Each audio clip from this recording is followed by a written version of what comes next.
गोस्वामी तुलसीदास जी ने श्री रामचरितमानस की रचना संस्कृत में ना करके अवधी भाषा में की, इतनी सरल भाषा में की कि चाहे किसी ने श्री रामचरितमानस को अब तक ना पढ़ा हो, लेकिन तब भी उन्हें एक चौपाई अवश्य आती होगी।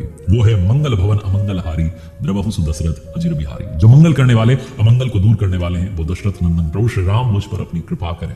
कि श्री रामचरितमानस की रचना बाबा गोस्वामी तुलसीदास जी ने संस्कृत में क्यों नहीं की, इसके पीछे एक बहुत बड़ा रहस्य है भगवान श्री महादेव जी की और मां पार्वती जी की असीम कृपा है। चित्रकूट से लौट करके जब गोस्वामी जी काशी पहुंचे थे तो वहां प्रहलाद घाट पर एक ब्राह्मण देव के घर पर निवास कर रहे थे और वहां उनकी कवित्व शक्ति जो थी वो स्फुरित हो गई थी और वो संस्कृत में लिखने लगे थे। ये कमाल की बात थी कि दिन में वो जितनी कविता रचते, जितना कुछ लिखते, रात में सब लुप्त हो जाता था। ये घटना प्रायः घटती, लेकिन वो समझ नहीं पाते थे कि मुझको क्या करना चाहिए।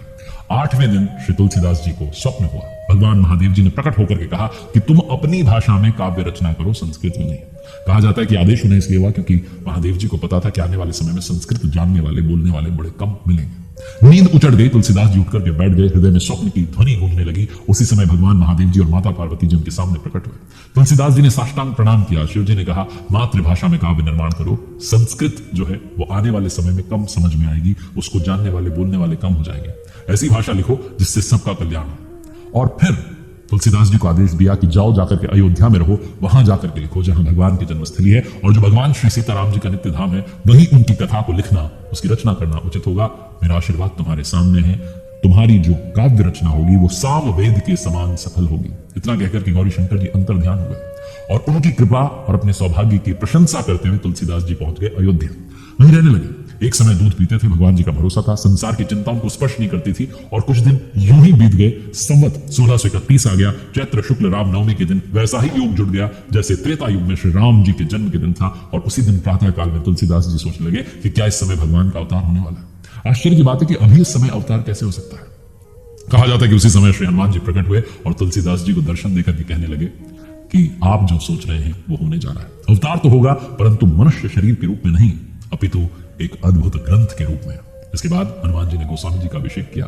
भगवान शिव जी, मां पार्वती जी, गणेश जी, सरस्वती जी, नारद जी, शेषनाग जी, सबने आशीर्वाद दिया और सबकी आज्ञा पाकर के श्री तुलसीदास जी ने श्री रामचरितमानस को लिखना प्रारंभ किया। 2 साल 7 महीने 26 दिन में श्री रामचरितमानस की जो रचना है वो समाप्त हुई।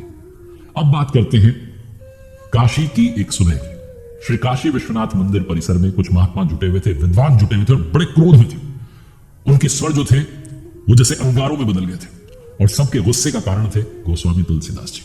कहा जा रहा था कि उन्होंने जो ये नवरचित महाकाव्य श्री रामचरितमानस लिखा है, जो श्री राम जी की गाथा है, जिसे उन्होंने जन भाषा अवधि में रच दिया है, जैसे मधुमक्खी के छत्ते में उन्होंने हाथ डाल दिया। महात्मा जी चिल्ला चिल्ला करके कह रहे थे कि उन्होंने शास्त्रीय गरिमा को बहुत आघात पहुंचा दिया। ऐसी जन भाषा में कैसे लिख सकते हैं? संस्कृत में ग्रंथ लिखे जाते हैं, अवधि में कैसे लिख सकते हैं? तभी कहा जाता है कि वहां मंदिर से बाहर निकलते हुए वृद्ध महंत जी ने सबके हाथ जोड़े और कहा कि आप सभी विद्वान यहाँ पर जुटे हुए हैं, सब अनूठे हैं और सब अनुपम है, लेकिन अगर आप मेरी बात ध्यान से सुने, समझें, तो आप जिस बारे में चर्चा कर रहे हैं, जिस विवाद पर बात कर रहे हैं, उसका हम हल निकाल सकते हैं। अगर आप लोगों की अनुमति हो तो एक विनम्र सुझाव मैं आपके सामने रखना चाहता हूं। सबकी सहमति होगी तो मैं बात को आगे बढ़ाऊंगा। तो लोगों ने पूछा कि किस बारे में? तो उन्होंने कहा यही जो आप चर्चा कर रहे हैं, गोस्वामी तुलसीदास जी और श्री राम जी की कथा, जो उन्होंने अवधि में लिख दी, जिसे संस्कृत में लिखना चाहिए था। तो सब फिर से कुछ बोलने लगे। महंत जी ने कहा, देखिए मैं आपको बताता हूं कि इसका समाधान क्या हो सकता है। मैं विनम्र पूर्वक अपना सुझाव जो आपको बताता हूं, और सुझाव ये है कि हम सब के बाबा महादेव जी, जिनकी नगरी काशी में हम हैं, हम सब ये ऊपर निर्णय छोड़ देते हैं कि श्री रामचरितमानस को अवधि में रच करके गोस्वामी तुलसीदास जी ने सही किया या गलत किया। स्वीकार्यता और अस्वीकार्यता का जो निर्णय है ये हम बाबा विश्वनाथ जी को सौंप देते हैं और वो हमें जो है ये निर्णय सुनाएंगे। तो बहुत सारे लोग जो है उनका समर्थन करने लगे आपने बहुत ही अनमोल सुझाव दिया है, आपका सुझाव जो है बहुत ही अद्भुत है। तभी भीड़ में से किसी ने कहा कि आप पूरी बात तो समझाइए, बाबा विश्वनाथ जी हमें कहां मिलेंगे? उनसे तो हमारा कभी साक्षात्कार होगा नहीं, वो कैसे बताएंगे कि श्री रामचरितमानस जो है उसको अवधि में लिख करके गोस्वामी तुलसीदास जी ने कोई गलत बात नहीं की।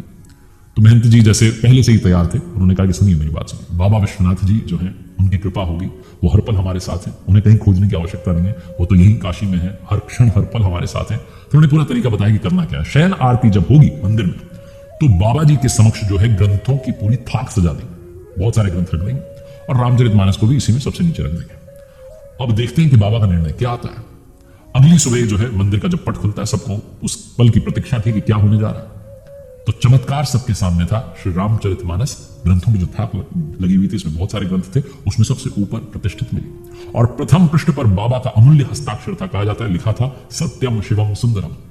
जो कि किसी भी वस्तु या नीति के जांच की कसौटी को प्रस्तुत करने वाला वाक्य है, जिसका अर्थ है कि कोई भी चीज यदि सत्य है, कल्याणकारी है और सुंदर है। इसीलिए सत्यम शिवम सुंदरम, यानी कि इस ग्रंथ में जो लिखा है वो सत्य है। शिवम यानी कि वो कल्याण करने वाला है, और सुंदरम भगवान श्री राम जी की जितनी गाथाएं लिखी गई हैं उनमें सबसे सुंदर है श्री रामचरितमानस। और श्री रामचरितमानस जो कि भगवान श्री राम जी की सबसे सुंदर गाथा है, जैसा कि सत्यम शिवम सुंदरम से जो है ये बात प्रतिष्ठित हो जाती है। गोस्वामी तुलसीदास जी ने बताया कि उन्होंने क्यों लिखी थी श्री रामचरितमानस। स्वांतः सुखाय तुलसी रघुनाथ गाथा, भाषा निबंधमती मंजुल मातनोती। काव्य रचना यश के लिए करते हैं, कोई धन कमाने के लिए, कोई मंगल नाश के लिए करता है, उपदेश के लिए करता है, लेकिन गोस्वामी तुलसीदास जी ने कहा कि मुझे तो सिर्फ अपने अंतःकरण में सुख ढूंढना था, इसलिए प्रभु की गाथा मैंने लिखी। गोस्वामी तुलसीदास जी अपने अंतःकरण का सुख जो है इस गाथा को लिखते हुए ढूंढ रहे थे, और आज हम इसे पढ़ते हैं तो हमें भी अंतःकरण में सुख मिलता है। इतनी अद्भुत है प्रभु श्री राम की श्री रामचरितमानस की गाथा।